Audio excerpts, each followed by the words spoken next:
Alors, la maladie d'Alzheimer, c'est une maladie qui est la plus nombreuse en France, 1 million actuellement, 250 000 chaque année. Pour moi, et maintenant pour beaucoup d'autres, c'est une maladie iatrogène, c'est-à-dire c'est une maladie qui est générée peut-être à 80% par tous les produits chimiques que l'on prend, tous les médicaments chimiques que l'on prend. Alors les plus courants que l'on prend, mais au long cours, c'est-à-dire pendant plusieurs années, etc. Alors vous avez les biphosphonates. Les biphosphonates, c'est pour la déminéralisation. Alors vous avez le dihydromel et l'actimel les plus connus.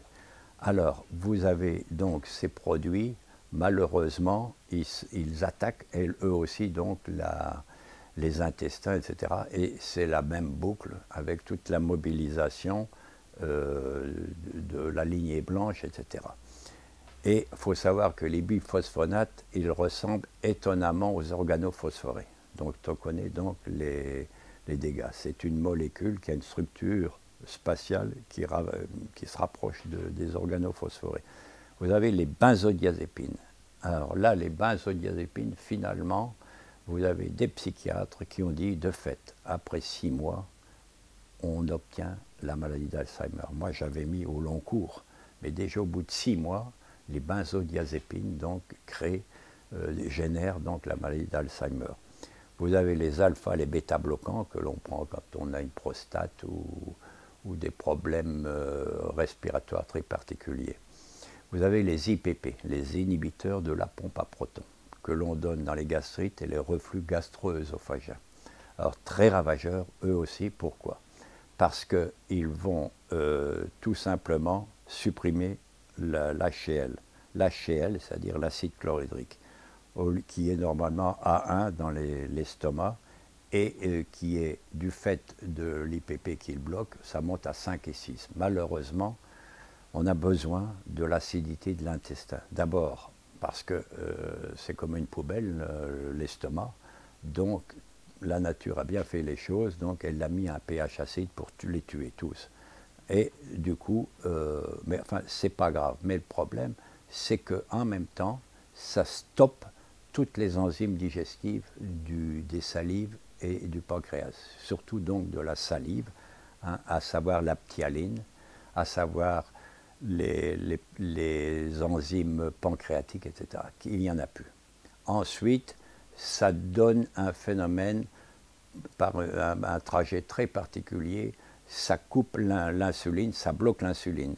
Et il va y avoir une autre insuline qui va se créer et qui n'est pas fonctionnelle, donc qui va s'accumuler. Et c'est ça qui va créer le phénomène d'insulinorésistance, qui est connu, quoi, avec le diabète, etc., imparable. Alors quand vous n'êtes pas vigilant là-dessus et que vous avez un diabète insulino-résistant, puis que le médecin ne demande pas, est-ce que vous prenez des IPP, Madame Anne?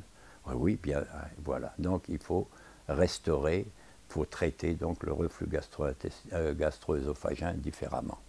Donc les IPP, plus vous supprimez tous les phénomènes anti-infectieux, donc il va y avoir des champignons, etc. Et en plus, ça va attaquer le foie. Vous avez le traitement, le donépézil que vous donnez dans la maladie d'Alzheimer. Ça ressemble aussi à un organophosphoré. Vous devinez la suite parce que quand on va voir l'Alzheimer, vous verrez que le phosphate, tout ce qui est phosphore, est au cœur du problème. Vous avez les protéines Tau qui correspond à une hyperphosphorylation. La pilule suivie du traitement substitutif hormonal, lequel traitement substitutif hormonal donne 40% de cancer du sein. 40% de cancer du sein. Alors, voyons donc pour la pilule, elle supprime les enzymes, elle inhibe les enzymes de la cytochrome P450, qui bloque tous les antigènes. Donc, dès lors qu'il n'y a plus ces enzymes, on dit même isoenzymes parce qu'il y en a 5, c'est un complexe enzymatique, et bien à ce moment-là, eh bien, vous n'avez plus de protection des antigènes. Donc directement, vous avez les statines que l'on donne donc en cas de cholestérol, Taor, Crestor, hein, qu'on va voir tout à l'heure avec le cholestérol. C'est pareil, qui supprime toutes les hormones mâles et femelles, donc vont créer donc de l'impuissance, qui suppriment la vitamine D, qui est anti-cancer, anti-déprime, anti-ostéoporose. Il n'y a plus de cortisol, puisque c'est la même famille que le cholestérol, c'est la même structure spatiale. La bile, pareil, qui a la même structure. Alors tout ça est stoppé, et en plus du coenzyme Q10, qui est, disons, la molécule universelle énergétique, qui est dans toutes nos mitochondries. Alors, je pourrais faire le tour de tous ces médicaments. Le glutamate, vous avez les anesthésies, les antiépileptiques, Dopakine actuellement à la mode, avec les effets ravageurs, mais qui sortent de l'ombre parce qu'on n'y avait pas pensé, mais combien d'enfants anormaux, etc., sont issus. Vous avez aussi, en dehors des médicaments, tous les rayonnements électromagnétiques qui jouent. Vous avez les métaux lourds qui sont présents partout, puisqu'il y en a dans tous les poissons. Tout cela va contribuer donc à faire sauter les 5 barrières qui nous protègent. Vous avez 5 barrières. J'ai évoqué tout à l'heure la première barrière, l'écosystème intestinal, qui est très chargé au niveau immunité. Vous avez le tissu réticulant qui est garni de monocytes, qui est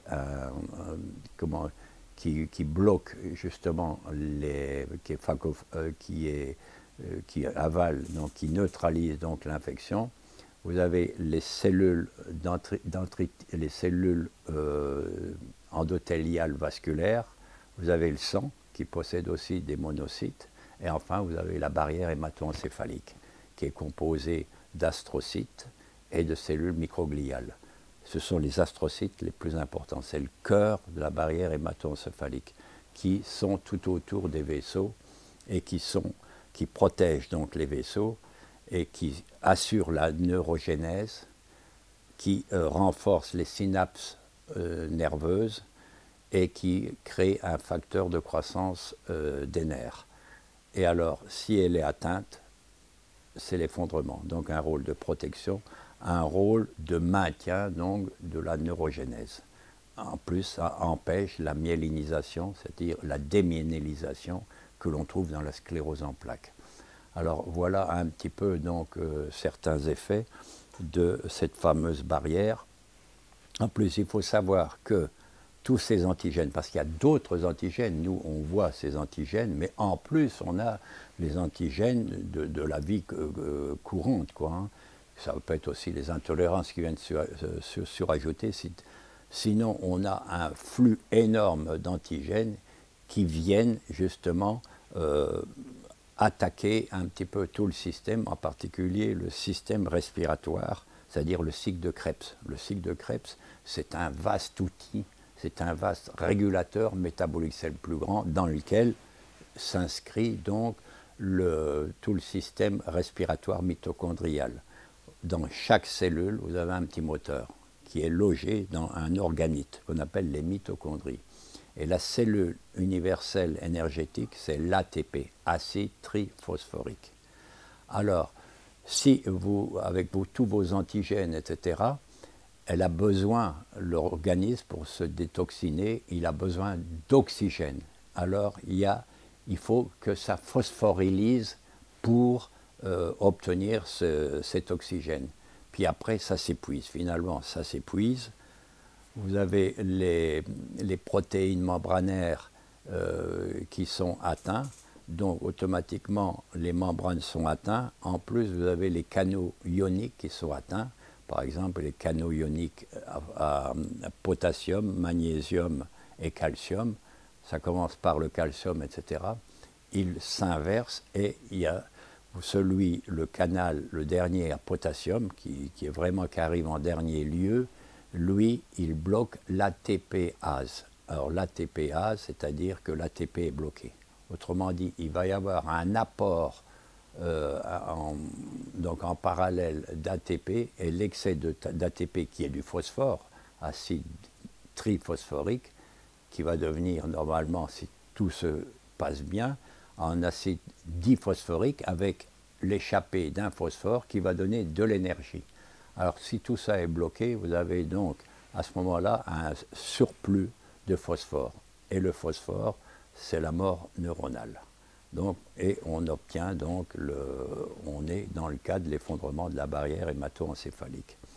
Voilà un petit peu le schéma de la maladie d'Alzheimer qui est complexe et les traitements, quand c'est détruit, c'est dur, on peut stabiliser, il y a quand même quelques bonnes molécules, mais enfin ça fait quand même un sacré cocktail qu'il faudrait donner à ces gens parce que tout est détruit, hein. Les oméga 3, le ginkgo, enfin les vitamines E, il y a tellement de choses à donner, mais voilà, alors le tout, vaut mieux prévenir que guérir, et il serait bon quand même que les médecins et nos universitaires, pour tout Alzheimer, dans l'étiologie, dans les causes, ils recensent qu'est-ce que vous avez pris madame ou monsieur.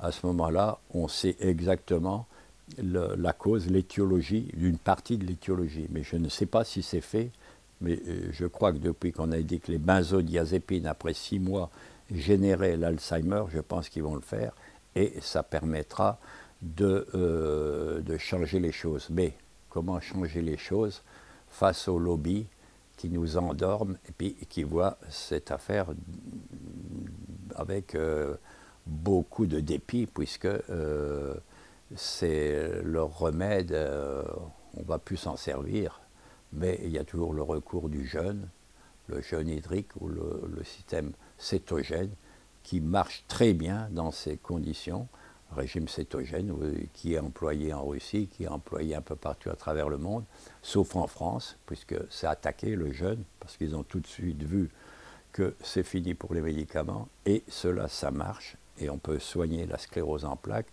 l'Alzheimer, le Parkinson, uniquement en faisant un jeûne hydrique assez long, au moins 3 semaines, et ça marche. Ça marche en partie. Vous avez des médecins allemands et russes qui s'attaquent au problème et ils ont des bons résultats. Et il suffit de l'appliquer ici parce que face à 1 million de malades, plus on avance en âge et plus la pollution est prégnante partout, à ce moment-là, il va falloir se secouer et ça ne sert à rien de faire un plan annuel Alzheimer si on ne tient pas compte de tous ces éléments.